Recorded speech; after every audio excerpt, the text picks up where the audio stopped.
I wanted to sit there. Are we live? We're live. We're live. We're live. Okay, we'll do it live. All right, what's up, guys? This is JD and Josh with the Barbell Calling Podcast, and today's episode is why do I need a coach? We're going to go over really the importance of a coach in terms of feedback, accountability, safety and training, and then really long-term progress. So with that, let's go ahead and get into it. Yeah. So why the hell do you need a coach? You don't. Well, then why are we doing this? I don't know. Thank you guys for tuning in. No, do you need a coach? No, right? Do you need somebody to sit there and tell you give you feedback, to provide some level of accountability to make sure that you're doing this safely and ensure that you're making long-term progress? No, there are plenty of resources out there that will help you do this on your own. And prior to the Starting Strength gyms opening, there were places that you could go to get access to a Starting Strength coach, but there were much fewer and farther between. So now the books are available. You can there's resources to do this, and by all means, if budget and schedule is a concern, then training without a coach is better than not training at all. Where the coach, what? No, go ahead. Go ahead. Where the coach comes in is a coach helps you shortcut through all of that, right? The coach has made mistakes in his training that is going to save you time and overall progress, right? Right. But let's be more specific about this. Go for it. When you started training, who coached you every session? Are you saying me? You did. Yeah. How'd you do that?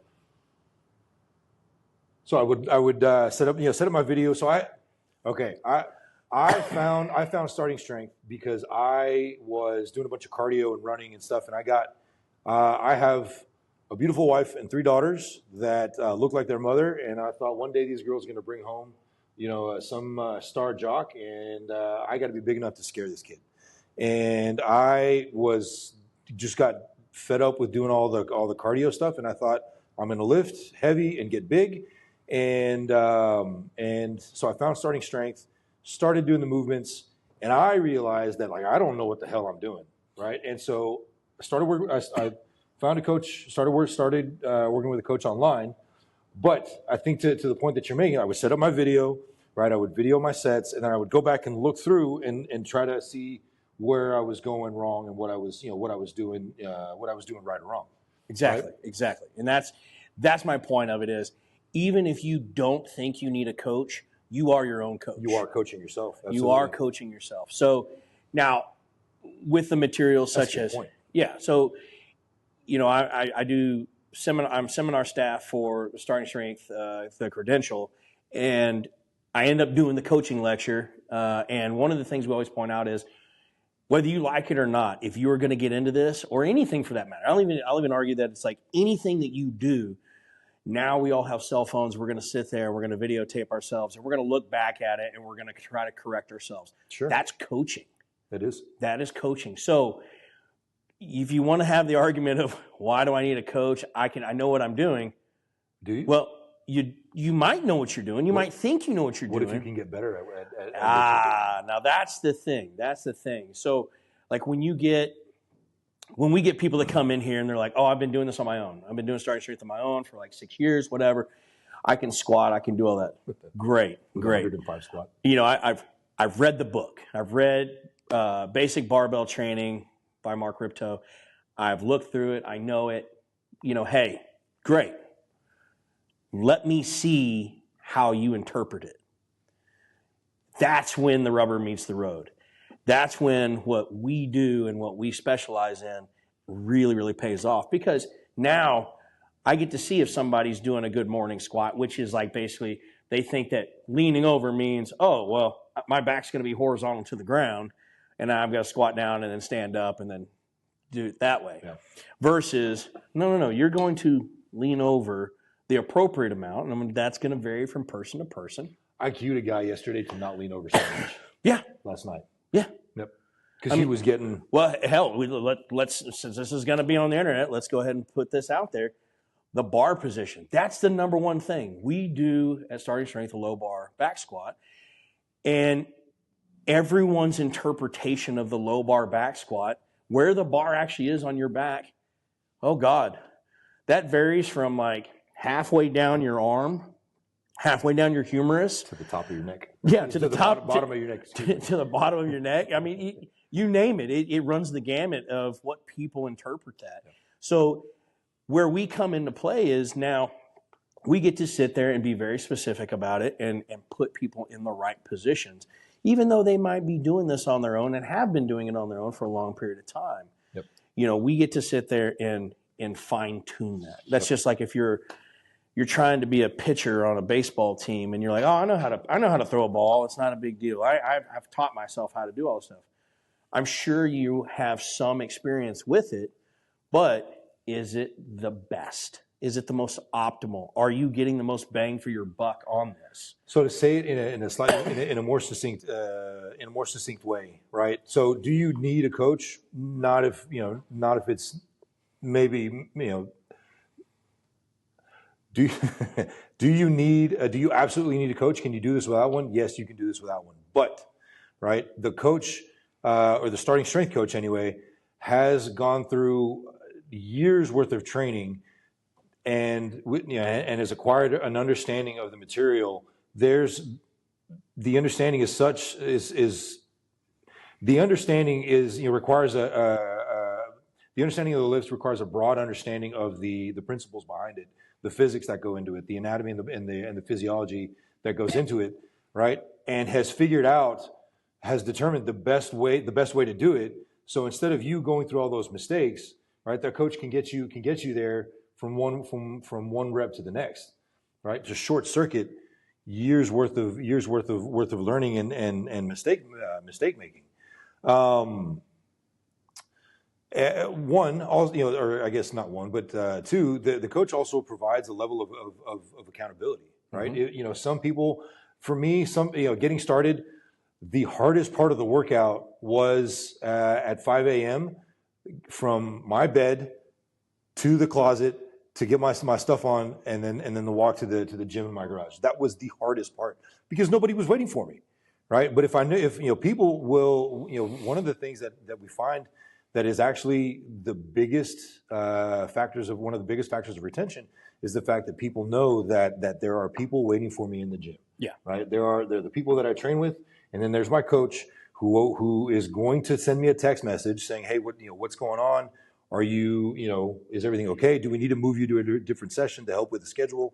This, that, and the other. So there's a level of accountability there that you just don't have when you're training with yourself.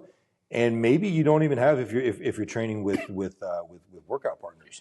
And I would even take that a step further of not necessarily you in particular, but majority of people are not going to push themselves out of their comfort zone to make that progress. Whereas having a coach there with you telling you, hey, look, JD, that squat moved like it was 135, even though it might be 315 on the bar. That's actually a very, very good point. There are a number, obviously strength training, the weight gets heavy and therefore, and it gets hard, but it feels harder way before it actually is difficult. And I can't tell you how many times I've had conversations with members in the gym who re-rack the bar after getting a set of squats done and come out and go, man, I don't know about this next one.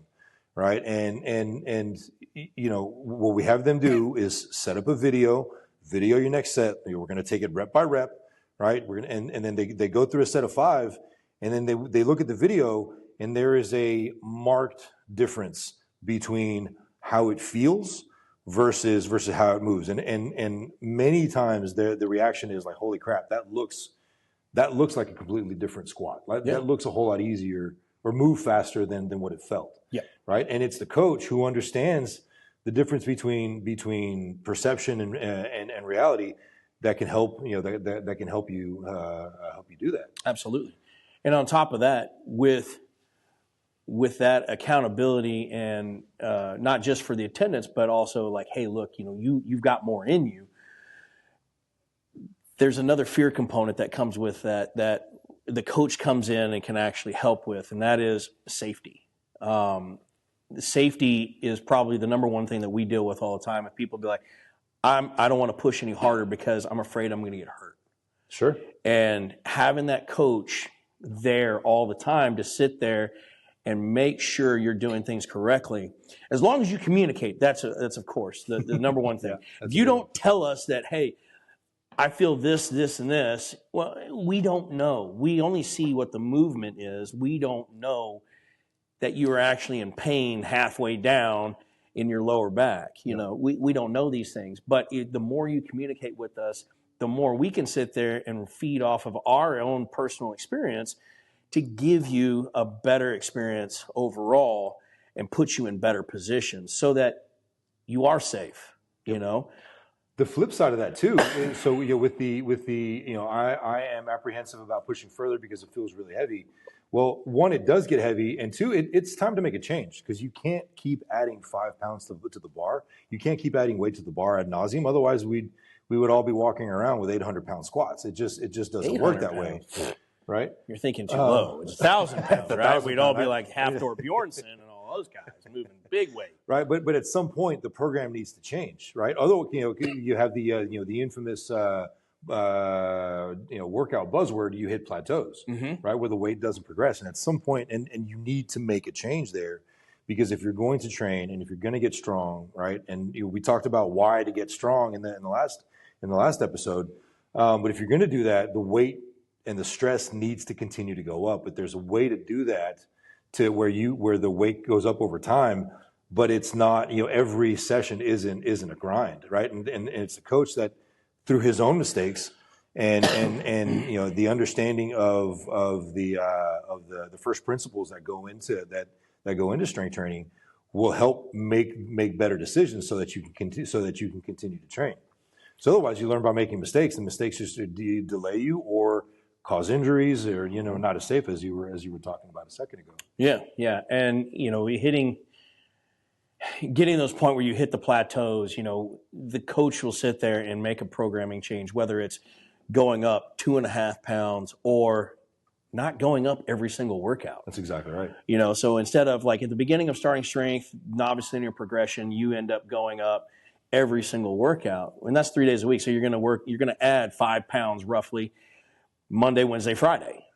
But once you hit that plateau, hopefully before then, we start noticing that before it's then. It's a preemptive change. Yeah. You start, there's signs, and the coaches learned, the coach understands, like, hey, we're stepping into some territory, right? And we need to make a change before the change is absolutely necessary. Right. Because ultimately, what we're talking about here is long-term progress, right? So the reason why are we training? We're training to get stronger because strength equals health, strength equals capability, and we can get into those. We can dive deeper into those statements in other episodes. But we're training to we're training to be healthier long term. So it's not to get this goal to to hit this weight just for the sake of hitting this weight. It's to get stronger so that training for long term progress, because we're training for overall health. Yeah, and it's a coach that helps ensure that progress is maintained long term. Right, and some of that needs to be, the coach is there basically to steer the client through this process, and I bring this up because we talk about all the weight. We talk about weight on the bar. That's the real indicator. But a lot of our clients get scared of that. A lot of our clients are going to be scared of, oh God, I'm adding more weight. I came in and I can squat 10-pound bar, and now you're wanting me to do 135. I think that's too aggressive. And what that coach then needs to manage is not just the long-term progress, but also the expectation of that client and their goals. So like, we have plenty of females that come in here and they're worried about just constantly adding weight to the bar. Well, we need to do that, but we also need to manage their honest to God fear of putting more weight on them. Yep. We have to manage that. Weight on the bar. You know, and that's what we do best. I really think we do. You know, getting people to understand that they are a lot more capable than what they think they are. Yeah, and this isn't cheerleading and pushing people beyond their limits. It's not that. But it's understanding. It's understanding what reasonable increases over a reasonable amount of time frame actually looks like, and then also meeting people where they're at. And then accommodating that and kind of keeping a long-term perspective, right? Maybe it would be appropriate for someone to increase weight from today or tomorrow, but for whatever reason they're apprehensive. Well, we can switch gears, right? Provide a little bit of a break now with the goal of increasing over say the next few days, and instead of pushing that member into something that they're not comfortable with, right? We've developed that relationship and trust such that they will go up over time and keep them training long term, as opposed to scaring them off and then scaring them away from training altogether. Yeah, and I would even I want to touch base on this is like why do we care about long term? You know, most people think about working out in like a short term goal, but why do we care about that? Capability. Health. But what's the number one thing that we try to tell everyone that walks through that door? Whether they sign up with us and stay with us. Oh yeah. What do we tell them? It doesn't. So whether you train with us or not, it doesn't matter. But you need to train. You need to get started. You need to do this. You need to do this for your health, for your own sake. And we provide resources for them to be able to do that if they're not able to train in here, because we want them to train, because getting stronger is what's ultimately important. And you have to do this for the rest of your life. Absolutely. To some capacity, you have to do this the rest of your life. You shower because it's healthy. Well, you squat because it's healthy. You brush your teeth. Well, you got to deadlift. There's two things you got to do the rest of your life. Number one, you got to get off the toilet. That's squatting. And number two, you're going to inevitably pick up things off the floor. So there's your deadlift. And those are the two things you're going to hurt yourself on. So you might as well be strong as shit, as strong as you possibly can. Mm-hmm. While you do those things. Absolutely. So this is why it's important that you have a coach that guides you through these things, guys, and make sure that you're on the right path, whether it's in person or it's not.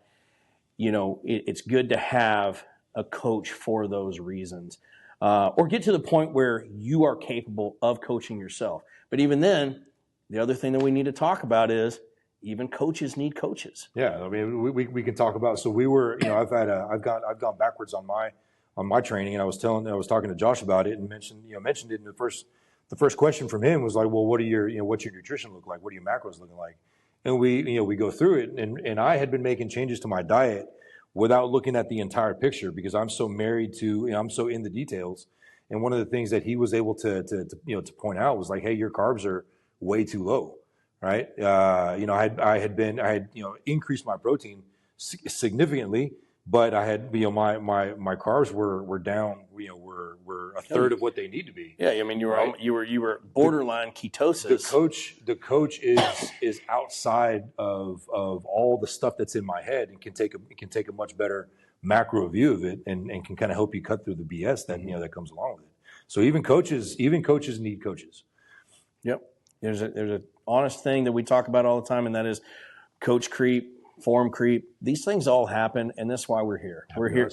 We're here to help each other out, and we've got to listen to each other. We're going to listen to you.